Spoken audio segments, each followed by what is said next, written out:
来自日本、韩国、意大利等国家知名的艺术家，这回透视艺术精选因的作品，要甲台南的民众交流，希望摆脱一般个案的形态，而是用多元的媒材，让民众透过色彩变化，透过手做的细命料，甚至是 AR 虚拟实境的数位创作，有无同的艺术刺激。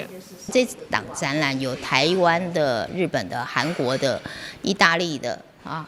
4个国家的那个艺术家同时在这边展出。那个，因为我们想给台南的乡亲有那个很多不一样的视觉的享受，那所以因为每个国家它有每个国家的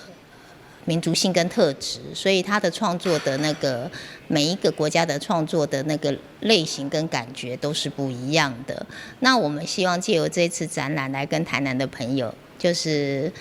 结缘，然后希望以后我们能够也还有机会多多来中南部这边，然后参与这边的艺术活动。透视艺术因为感受到天灾地变，所以在展览当中嘛加入爱心公益，有14岁到46岁自闭症朋友以台南400甲龙年作为主题创作艺术，加上绘本的创作当中，有7个国家音乐家演奏相当难得，希望唤起大家对自闭症的重视，让因愿意加入人群。自闭症的孩子，他通常是比较离群所居，独居，然后自己在做自己的创作，或者是比较难以跨入社会。但是我们的特色是我们利用旅游学习，不断的在台湾各地跟社区的民众去做互动。那比如说像龙的系列，就是我们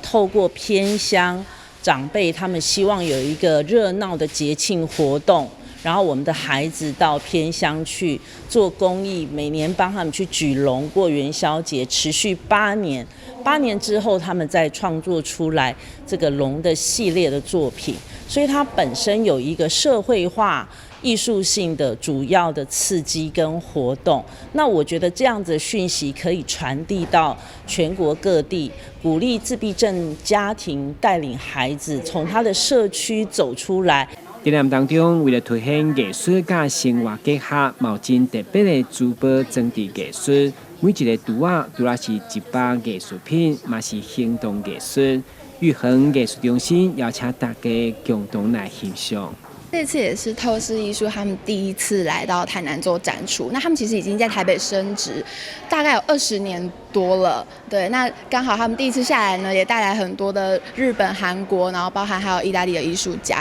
那其实对于就是台南来讲的话，我觉得在这样的一个文化古都，可以有很多不同的国际艺术家注入，我觉得其实对于台南来讲是一种新旧的结合。那包含其实对于玉衡艺术中心来说，这也是我们第一次展出联展，所以也算是一个很特别的经验。该展览在4月19开幕到4月28只有10天，邀请民众把握机会前来玉衡艺术中心欣赏加支持。